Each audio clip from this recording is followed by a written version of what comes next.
ஜெய் ஸ்ரீ மாத்திரை நமக ஜெய் குருத்த ஜெய் குரு பரசுராம். நமஸ்காரம். நான் கரூர்ல இருந்து வல்சலா பண்ணிக்க பிரசன்ன ஜோதிடர். இன்னைக்கு நம்ம ஆவணி மாத பலன்கள் சிம்ம ராசிக்கு எப்படி இருக்குன்னு பார்க்க போறோங்க. இந்த ஆவணி மாதம் எப்ப பிறக்குது அப்படின்னா 17/8/2026 திங்கட்கிழமை.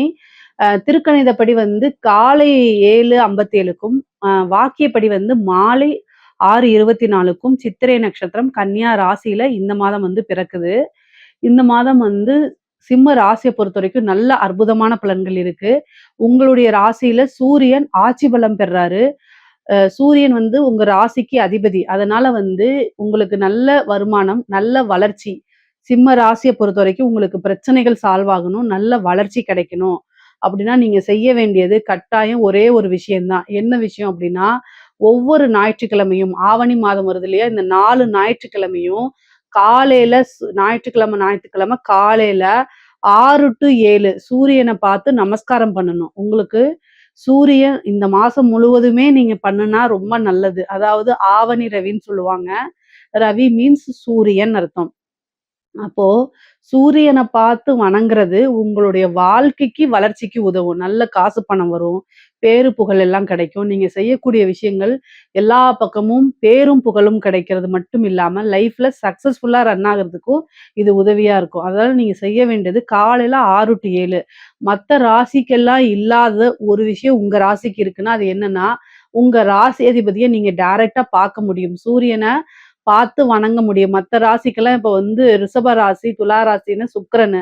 சுக்கிரன் வந்து எப்பயாவது கண்ணால வெறும் கண்ணால பார்க்கவே முடியாது. ஆனா உங்க ராசிக்கு பார்க்கலாம்ல. அது மாரி பார்த்து வணங்குங்க. அது ரொம்ப ரொம்ப நல்லது. காலையில 6 to 7 தான். சரிங்களா? நீங்க பாட்டுக்கு உச்சி சூரியனை பார்த்துலாம் வணங்கக்கூடாது. அது தோஷத்த குடுத்துரும்.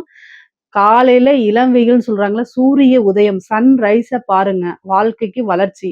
எந்த காரணத்த கொண்டும் நீங்க அஸ்தமனமான சூரியன பார்க்கக்கூடாது, ரசிக்கக்கூடாது.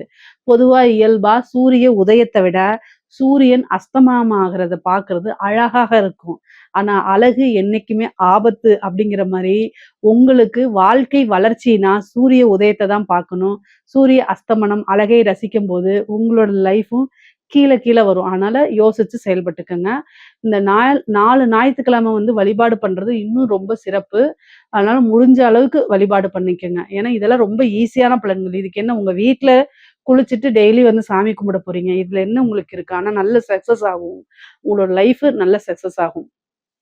அதாவது 12ஆம் இடத்துல குரு வந்து உங்களுக்கு உச்சபலம் பெறாரு. 11ஆம் இடத்துல உங்க ராசிக்கு செவ்வாய் நல்ல ராஜயோகத்த குடுக்கக்கூடியவர். என்னன்னா 4 குடையவரும், 9 குடையவரும் செவ்வாய். அவரு வந்து 11ஆம் இடம் லாபஸ்தானத்துல இருக்காரு. அது கூட வந்து சுக்கிரன் 3 குடையவர். சரிங்களா? சுக்கிரன் உங்க ராசிக்கு வந்து சுக்கிரன் 3ஆம் இடத்துல ஆட்சி பலம் பெறது நல்லது. காசு பணம் வருது. காசு பணம் நல்லா வரப்போது. இவ்ளோ நாளா எதிர்பார்த்துட்டு இருந்த ஒரு விஷயம் தானாக தேடிட்டு வரப்போகுது. அதுதான் நல்ல அதிர்ஷ்டம். அஷ்டமத்து சனி இருந்தாலும் கூட எல்லாத்தையும் சமாளிக்கக்கூடிய திறமை உங்களுக்கு இருக்குது. சனி வக்ரம் பெற்றிருக்காரு. அதனால இன்னும் ரொம்ப நல்ல பலன்கள் தான் உங்களுக்கு. அஷ்டமத்து சனி வந்து வேலை செய்யாம இருக்கும். இந்த வக்ர காலகட்டங்கள்ல. அது கூட வந்து பார்த்தீங்கன்னா, கேது உங்களுடைய ராசியில இருக்காரு. மன உளைச்சல்கள்ல இருந்து இந்த மாசம் கொஞ்சோண்டு ரெஸ்ட் கிடைக்கிறதுக்கு வாய்ப்பு இருக்கு. சூரியன், கேது இணைவுங்கிறது நிர்வாக சம்பந்தப்பட்ட விஷயங்கள்ல நீங்க ரொம்ப கவனமாக கையாளணும். பொதுவாவே சூரியன், கேது இணைவு வந்து இந்த மாசத்துல இருக்கிறது நிர்வாக சம்பந்தப்பட்ட குளறுபடிகள், கோளாறுகள் வரத்துக்கு வாய்ப்பு இருக்கு. கவனமாக செயல்படலைன்னா, ஏதாவது ஒரு பிரச்சனையில போய் சிக்கிக்கிறதுக்கு வாய்ப்பு இருக்கு. அதனால அந்த ஒரு விஷயத்துல கவனமாக இருங்க. நீங்க எடுக்கக்கூடிய எல்லா விஷயமும் சக்சஸ குடுத்துரும். ஏன்னா 3ஆம் இடம் வலுப்பெற்று இருக்கு. 3ஆம் இடம்ங்கிறது சுக்கிரனுக்கு ரொம்ப நல்ல இடம். அந்த இடத்துல வந்து ஆட்சி பெறாரே, அது ரொம்ப ரொம்ப சூப்பர். அப்போ தொழில் ரீதியா இருக்கக்கூடிய விஷயங்கள்லாம் உங்களுக்கு சக்சஸ குடுக்க போகுது. ஏன்னா 10 குடையவர் யாரு? தொழில குறிக்கக்கூடிய கிரகம் யாருன்னா, உங்களுக்கு சுக்கிரனு. சுக்கிரன் நல்ல வலுவாக இருக்கனால, இந்த மாசம் தொழில் ரீதியா உங்களுக்கு நெறைய நன்மைகள் இருக்கு. நல்ல வளர்ச்சி இருக்கு. நல்ல காசு பணத்த பார்க்க முடியும். உங்களுக்கு ஆவணி மாசத்த பொறுத்தவரைக்கும் நல்ல கிரக பலன் இருக்கு. நல்ல அமைப்புகள் இருக்கு. நீங்க எடுக்கக்கூடிய முயற்சிகள் எல்லாமே சக்சஸ் ஆகும். காரிய தடைகள் நீங்கும். வெற்றி மேல வெற்றி வந்து உங்களோட கையிலேயே கிடைக்கும். அந்த அளவுக்கு இருக்கு. கடன் ரீதியா இருக்கக்கூடிய பிரச்சனைகளுக்கு தீர்வு இருக்கு. ஏன்னா, உங்களுக்கு 6ஆம் இடத்த குரு பலம் பாக்குது. அப்போ ஏதாவது ஒரு ரூபத்துல வருமானம் வரும். அந்த வருமானத்த வச்சு கடன நிவர்த்தி பண்றதுக்கு உண்டான அமைப்பையும் குடுத்துரும் கிரகங்கள். எப்போதும் நான் சொல்றது தான். உங்களுடைய உழைப்பு, அது கூட வந்து கடவுளுடைய ஆசீர்வாதம். இது 2மே இருந்துச்சுன்னா 100% உங்களுக்கு லைஃப்ல பிரச்சனைகளும் இல்ல. அடுத்தடுத்த லெவல்ல சக்சஸ் தான். டெவலப்மெண்ட் மட்டும் தான். சரிங்க, இந்த மாசத்துல நான் தொழில் தொடங்கலாமான்னா, ஆவணி மாதம்னே உங்களுடைய ராசி மாதம் தான். ஸோ இந்த மாசம் நீங்க தாராளமா தொடங்கலாம். ஆனா உங்களுடைய சுய ஜாதகத்த பார்த்துக்கிட்டு நீங்க பண்ணிக்கங்க. தொழில் ஸ்தானம் எப்படி இருக்கு? தொழில் காரகன் எப்படி இருக்காரு? 10ஆம் அதிபதியுடைய நிலை, இது எல்லாமே பார்த்துட்டு உங்களுடைய ஃபேமிலி அஸ்ட்ராலஜர் கிட்ட நான் தொழில் சொந்தமா செய்யலாமாங்கிற ஒரு வார்த்தைய கேட்டுட்டு ஸ்டார்ட் பண்ணுங்க. ஆனா உங்களுக்கு தொழில் ஸ்தானம் ரொம்ப நல்லா வளமாக இருக்கு. தொழில் மூலியமா நல்ல வருமானம் வர்றது, லாபம் கிடைக்கிறது, இந்த மாரி அமைப்புகள் இருக்கு. குபேரனுக்கு ஒப்பான நிதிநிலையை குறிக்கக்கூடிய இடம் தான் 11ஆம் இடம். உங்களுக்கு 2ஆம் இடத்துல புதன் ஆட்சி உச்சம் பெற்று திரிகோணமாகவும் ஆகுறாரு. மூல திரிகோணமாகவும் ஆகுறாரு. அது கூட வந்து செவ்வாய் வந்து பாக்குது 11ஆம் இடத்துல இருந்து. திடீர்னு ஒரு அதிர்ஷ்டம் கிடைக்கிறது. விபரீத ராஜயோகம், புதையல், லாட்டரி ஏதாவது ஒரு விஷயம் கிடைக்கிறது. பினாமி சொத்து ஒரு ஒரு ஒரு பிசினஸ் மேன அரசியல்வாதியோ திடீர்னு உங்க பேர்ல எழுதி வச்சிருப்பாரு. பணத்த, சொத்த எழுதி வச்சிருப்பாரு. அவருக்கு ஏதாவது ஆயி அந்த சொத்தெல்லாம் உங்களுக்கு வர்றதுக்கு உண்டான அமைப்புகள் இருக்கு. குழந்தை இல்லாம அதாவது பினாமி சொத்துங்கிறத விட, உயில் சொத்துக்கள், அப்புறம் வந்து பார்த்தீங்கன்னா, திடீர்னு வந்து இந்த வாரிசு இல்லாத சொத்துக்கள்லாம் இருக்குல்ல, அதெல்லாம் உங்களுக்கு வரதுக்கு உண்டான அமைப்புகள் இருக்கு. உயில் சொத்துக்கள்ல இருந்த பிரச்சனைகள்லாம் நீங்கி வரதுக்கு உண்டான அமைப்புகள் இருக்கு. பொதுவாவே பிசினஸ்ல நல்ல காசு பணம் வரும். உத்தியோகத்துல இருக்கவங்களுக்கு திடீர்னு ஒரு ஜாக்பாட் இருக்கு. திடீர்னு ஒரு ப்ரமோஷன், இடமாற்றங்கள் இருக்கு. நெறைய பேருக்கு மாற்றங்கள் இருக்கு. அதே மாரி நல்ல வருமானம் பார்க்கக்கூடிய அமைப்புகள் இருக்கு. உத்தியோகத்துல நல்ல ப்ரமோஷன்ஸ் கிடைக்கும். நீங்க ஒரு வேலையிலேருந்து இன்னொரு வேலைக்கு போறதுக்கு இது கரெக்ட்டான டைமு, பிளேஸு எல்லாமே உங்களுக்கு அப்படியே அக்யூரேட்டா அமைஞ்சிரும். அந்த மாரி அமைப்புகள் உங்களுக்கு இந்த சிம்ம ராசிக்கு இருக்குது. நீங்க படிக்கக்கூடிய குழந்தைகளா இருந்தா படிப்புல நல்ல கவனம் செலுத்தணும். இந்த இது வந்து இந்த கேது வந்து உங்களை வந்து படிக்க விடாம ஏதாவது ஒரு விஷயத்த குடுக்கும். அது போக அஷ்டமத்து சனியும் வக்ரமாகறனால இது வந்து அப்படியே டேக் டைவர்ஷன் அப்படிங்கிற மாரி செல்ஃபோன்ல தான் இப்ப எல்லாருமே வந்து படிக்கிறீங்க. ஏன்னா உங்களுக்கு நோட்ஸே வந்து செல்ஃபோன்ல தான் அனுப்புறாங்க. சிலபஸும் செல்ஃபோன்ல தான் வருது. அத பார்க்குறேன்னு சொல்லிட்டு ரீல்ஸ தள்ளிட்டு உட்காந்துருப்பீங்க. இதெல்லாம் வந்து அவாய்ட் பண்ணணும் சிம்ம ராசிக்காரங்க. அது உங்களுடைய இது இல்ல. செல்ஃபோன பார்த்தா அப்படியே அதிலேயே மூழ்குறது இப்ப எல்லாத்துக்கும் இயல்பா போச்சு. அதெல்லாம் குழந்தைகள பெற்றோர்கள் கட்டாயம் வழிநடத்தணும். பேரண்ட்ஸ் வந்து எ எது உயர்கல்வி படிக்கிற காலேஜ் படிக்கிற ஸ்டூடெண்ட்டையும் சரி, ஸ்கூல் படிக்கிற ஸ்டூடெண்ட்டையும் சரி, செல்ஃபோன குடுத்து வீணாக்காதீங்க. அவங்கள கண்காணிச்சு பண்ணுங்க. எப்படி கண்கொத்தி பாம்பு மாரி கண்காணிச்சுக்கிட்டே இருக்கணும். ஏன்னா, உங்களுடைய ராசி சிம்ம ராசியில தான் கேது இருக்கு. இந்த கேது வந்து எவ்வளவுக்கு எவ்வளவு வந்து இந்த இன நல்ல விஷயங்கள்ல இருந்து தூரமா கூட்டிட்டு போறது தான் அதோடைய வேலை. இந்த ராகு கேதுவுடைய வேலையே எது நல்லதோ அத செய்யவே விடாது. அதனால சொல்றேன். சரிங்களா? படிச்சா தான் வாழ்க்கைங்கிறத உணர்ந்து படிங்க. நெறைய இது வரும் உங்களுக்கு. கடினமான சூழ்நிலை வரும். அதிலிருந்து நீங்க முன்னேறி போணும். நல்ல மதிப்பெண்கள எடுக்கணும். அப்பதான் உங்களுக்கு நல்ல ஃபியூச்சர் கிடைக்கும். ஒரு ஃப்ரெண்ட்ஸ் கிட்டயும் சரி, படிக்கக்கூடிய ஃப்ரெண்ட்ஸ் கிட்டயும் சரி, டீச்சர்ஸ் கிட்டயும் சரி, நல்ல ஒரு ரிலேஷன்ஷிப் பாண்டிங்க உருவாக்குறதுக்கு முயற்சி பண்ணுங்க. அதே மாரி உயர்கல்வியில இருக்கவங்களுக்கு நீங்க நெனச்ச இடத்துல இன்டர்ன்ஷிப் கிடைக்காது. அதுக்காக கஷ்டப்படுற மாரிலாம் இருக்கும். ஆனாலும் ஃபைனலா நீங்க உங்களுடைய முயற்சிக்கு தகுந்த மாரி ஒரு விஷயம் கிடைச்சிரும். அதனால கவலைப்பட தேவை கிடையாது. பெண்களுக்கு இந்த சிம்ம ராசியில இருக்கக்கூடிய பெண்களுக்கு சொல்லவே வேண்டாம். ரொம்ப நாளாவே மன கஷ்டத்துல தான் இருந்திருப்பீங்க. இந்த மாசம் கொஞ்சம் ஆறுதல் இருக்கு. நீங்க நெனச்ச விஷயங்கள் கைகூடும். காரியங்கள் சக்சஸ் ஆகும். காரிய தடைகள்லாம் நீங்கி, காரிய ஜெயம், காரிய வெற்றி உங்களுக்கு கிடைக்கும். சகோதர வழி ஆதரவுகள் உங்களுக்கு கிடைக்கும். மூத்த சகோதரனா இருந்தாலும் சரி, இளைய சகோதரன், சகோதரி வழி, மூத்த சகோதரன், சகோதரி வழி ஆதரவுகள் கிடைக்கும். அது மூலியமா மன பிரச்சனைகள்லாம் நீங்கி, உங்களுக்குன்னு ஒரு சந்தோஷமான, மன திருப்தியான ஒரு லைஃப வாழ முடியும்.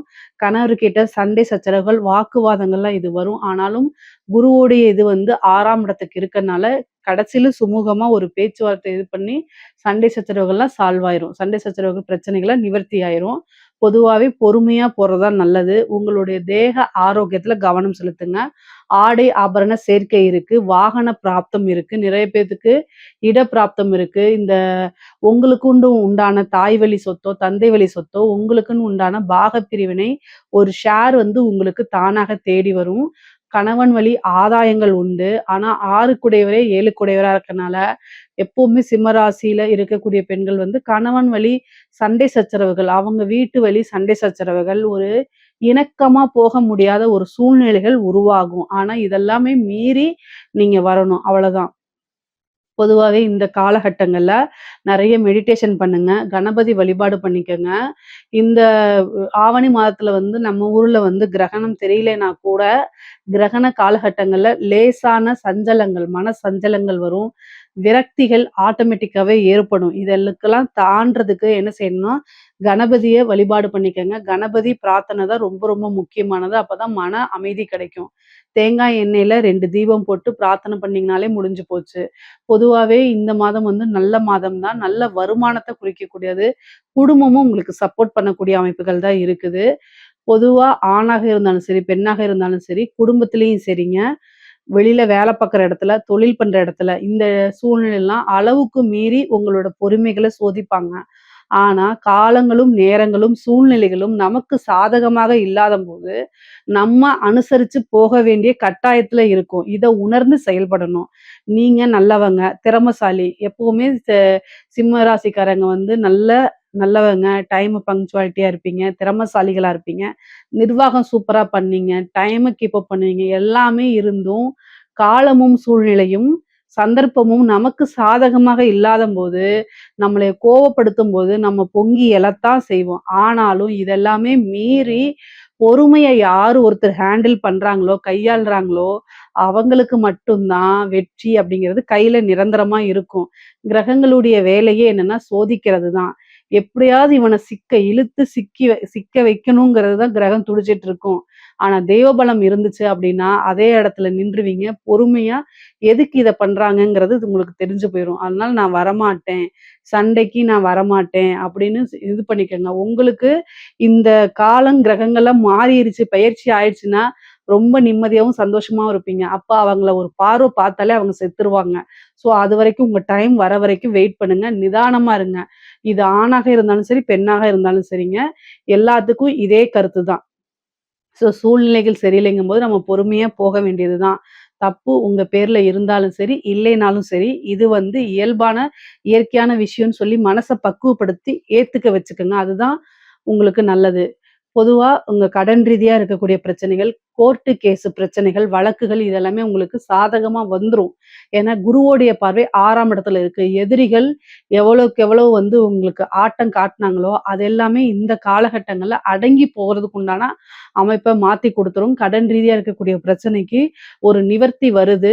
அதுக்கு உண்டான பரிகாரங்கள பண்ணும்போது கடன் எல்லாமே காணா போயிரும். உங்களோட பிசினஸ டெவலப் பண்ணீங்கனாலே, கடன் ரீதியா நீங்க கவலைப்பட தேவையில்ல. வருமானம் அப்படிங்கிறது எதிர்பார்த்த இடத்துல இருந்து வரதுக்கு உண்டான அமைப்பு இருக்கு. நீங்க யாருக்கும் போயி பண உதவியோ அல்லது வேற ஏதாவது ஜாமீன் கையெழுத்து போடுறதோ இந்த மாரி பண்ணிறாதீங்க. பணம் குடுத்தாலும் தொலைஞ்சிரும், ஜாமீன் போட்டாலும் வராது. இதுல எல்லாம் ரொம்ப கவனமாக இருந்தா தான் உங்களுடைய சேவிங்ஸ பாதுகாக்க முடியும். இட சம்பந்தப்பட்ட பிரச்சனைகள் வந்தாலும், கடைசியில அது உங்களுக்கு ஃபேவரா மாறிரும். செவ்வாயோடைய பலம் இருக்கனால, தலைக்கு வர்றது தலப்பாயோட போயிரும். அந்த மாரி அமைப்புகள் இருக்கு. செவ்வாய் 11ல இருந்து 5ஆம் இடத்த பார்க்கிறாரு. திடீர்னு ஒரு அதிர்ஷ்டம் இருக்கு. நீங்க எதிர்பாராத நேரத்துல அது வந்துரும். முருகன் வழிபாடு பண்ணுங்க. திடீர் அதிர்ஷ்டம் கிடைக்கும். இந்த காலகட்டத்துல குருநாதர் வழிபாடு பண்ணிக்கங்க. இது எல்லாமே வந்து என்னன்னா, உங்களுக்கு தலைக்கு வர்றது தலப்பாயோட இந்த அஷ்டமத்து சனி பாதிப்பு, இந்த ராகு கேதுவோடைய பாதிப்புகள்லாம் உங்களுக்கு இருக்காது. இனி வரக்கூடிய காலகட்டங்கள் எல்லாமே நல்ல காலகட்டம் தான். இந்த குறிப்பா ஆவணி மாதத்துல ரொம்ப ரொம்ப சிறப்பான பலன்கள் இருக்கு. கலைத்துறையில சம்மந்தப்பட்டவங்களுக்குலாம் மிகப்பெரிய லெவல்ல நல்ல அமைப்புகள் இருக்கு. திடீர்னு வெற்றி வாய்ப்பு கிடைக்கும். நெகட்டிவோ, பாசிட்டிவோ நீங்க மக்கள் கிட்ட ஈஸியா ரீச் ஆயிடுவீங்க. அதுக்கப்புறம் உங்களுக்கு தேவையான மாரி நீங்க மீடியா ஃப்ரேம செட் பண்ணிக்கலாம். திடீர்னு ஒரு சின்ன சின்ன வாய்ப்பு கூட பெரிய வாய்ப்பா மாறிரும். காசு, பணம் சம்பாரிக்க முடியும். சிம்ம ராசியில இருக்கக்கூடிய அரசாங்க உத்தியோகம் உங்களுக்கு வந்து என்னன்னா, ரொம்ப கவனமாக இருக்கணும். சூரியன், கேது இருக்கனால உயர் அதிகாரிகள் அவங்களோட பிரச்சனைய உங்க தலையில இறக்கி வைக்கிறது, உங்களையே கோத்து விடுறதுக்குலாம் பார்ப்பாங்க. எத பத்தியுமே யோசிக்காதீங்க. செய்யாத தப்புக்கு நீங்க தண்டனைய அனுபவிக்கணும்னு அவசியமே கிடையாது. லீவ போட்டுட்டு போயிடுங்க. இல்ல அப்டின்னா, வாக்குமூலம் குடுத்துருவேன். நீங்க தான் மிரட்டணும். ஏன்னா, உங்களுக்கு தான் சூரியனும், கேதுவும் சேர்ந்திருக்கு உங்க ராசியில. அப்ப வந்து என்னன்னா, உங்கள செய்ய வைக்கிறதுக்கு பார்ப்பாங்க. உதாரணமா பெரிய ஆஃபீசர் லஞ்சம் வாங்கணும்னா, உங்களுடைய ஜிபேவோ அல்லது உங்க மூலியமாவோ வாங்குறதுக்கு பார்ப்பாங்க. நீங்க வாங்கும்போது டக்குன்னு கையும் களவுமா புடிச்சுட்டாங்கன்னு வச்சுக்கோங்க. அவங்க வந்து எனக்கு தெரியல நகி அப்படின்னு சொல்லிட்டு போயிட்டே இருப்பாங்க. கடைசியில நீங்க பனிஷ்மென்ட் அனுபவிக்கிற மாரி வந்துரும். அதனால எல்லா விஷயங்கள்லயுமே கவனமாக இருக்கணும். பெரிய மனிதர்களுடைய தலையீடுகள்லாம் வரும். அதே நேரத்துல மிகப்பெரிய லெவல்ல உங்களுக்கு பிரச்சனைகள் தான் காத்துக்கிட்டு இருக்கு. அரசாங்க உத்தியோகத்துல ரொம்ப கவனமாக இருக்கணும். முடியல அப்படின்னா மெடிக்கல் லீவ் போடுங்க. ட்ரான்ஸ்ஃபர் வாங்குறதுக்கு ட்ரை பண்ணுங்க. இதுதான் சிறந்த உத்தமம். எந்த காரணத்த கொண்டு பிரச்சனைகள்ல போய் சிக்கிக்காதீங்க. கவனமாக இருங்க. ஒரு ஒரு சாதாரண அலட்சியம் அது மிகப்பெரிய லெவல்ல ஆபத்தா போய் முடிஞ்சிரும். அதனால கவனமா இருக்கணும். சிம்ம ராசியில இருக்கக்கூடிய அரசியல்வாதிகளுக்கு சொல்லி தெரியணும்னு அவசியமே இல்ல. சூரியன், கேது இணைவு உங்களுடைய ராசியிலயும், அஷ்டமத்து சனியும் இருக்கனால, இது நல்ல இணைவு கிடையாது. அரசியலுக்கு பொறுத்தவரைக்கும் கவனமாக இருக்கணும். நான் முன்னிருந்தே சொல்லிட்டு இருக்கேன். சிம்ம ராசியில இருக்கவங்களுக்கும் நெறைய பேருக்கு டைம் சரியில்லன்னு சொன்னேன். அரசியல்வாதிகள்லாம் மிகப்பெரிய தலைவர்களே தோல்விய தழுவுனது. அது மன வருத்தமாக இருந்தாலும், எதார்த்தம் அதுதான். ஜோதிட ரீதியா நம்ம சொல்றது. அதுக்கு தகுந்த பரிகாரங்கள் பண்ணியிருந்தீங்கன்னா கூட வெற்றி வாய்ப்ப அடைஞ்சிருக்க முடியும். அதனால யோசிச்சு செயல்படுங்க. இந்த மாதத்துல வந்து கிரகணம் வருது. இந்த கிரகணம் ஆல்ரெடி வந்திருக்கு. நம்ம ஊருக்கு தெரியலனா கூட, நம்மனால பார்க்க முடியாது. ஆனா கிரகணம் கிரகணம் தான். சூரியன கேது மறைக்கிறது தான். ஏன்னா உங்க ராசி அதிபதி. அப்போ உங்களுடைய பேரும் புகழும் இன்னும் மங்கி போறதுக்கு வாய்ப்பு இருக்கு. அதனால ரொம்ப ரொம்ப கவனமாக இருக்கணும். அதுக்கு தகுந்த பூஜை, புனஸ்காரங்கள்லாம் பண்ணும் பட்சத்தில் உங்களுடைய பேரும் புகழும் மங்காம, அடுத்தது தோல்வியிலிருந்து வெற்றிக்கு உண்டான வாய்ப்ப குடுத்துரும். அரசியல்வாதிகள் பரிகாரங்கள், பூஜைகள் இதெல்லாமே பண்ணிக்கிறதா ரொம்ப ரொம்ப நல்லது. உங்களுடைய அஸ்ட்ராலஜர்ட்ட கேட்டுக்கங்க. அது ரொம்ப நல்லது. ம சிம்ம ராசிய பொறுத்தவரைக்கும் வந்து பார்த்தீங்கன்னா, வெளிநாடுகளுக்கு செல்லக்கூடிய வாய்ப்பு நெறைய பேத்துக்கு வரும். ஏன்னா 12ஆம் இடத்துல குரு உச்சமாயிருக்காரு. அதனால நல்ல அமைப்புகள் இருக்கு. இந்த டைம கரெக்ட்டா யூஸ் பண்ணிக்கங்க. ஸ்போர்ட்ஸ்ல எல்லாம் கவனமாக இருங்க.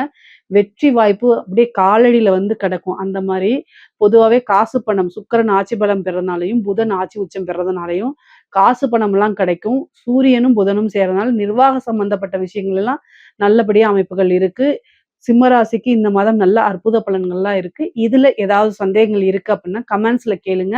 கட்டாயம் நான் ஆன்சர் பண்றேன். நம்மளுடைய சேனல லைக் பண்ணுங்க, ஷேர் பண்ணுங்க, சப்ஸ்கிரைப் பண்ணுங்க. நன்றி, வணக்கம்.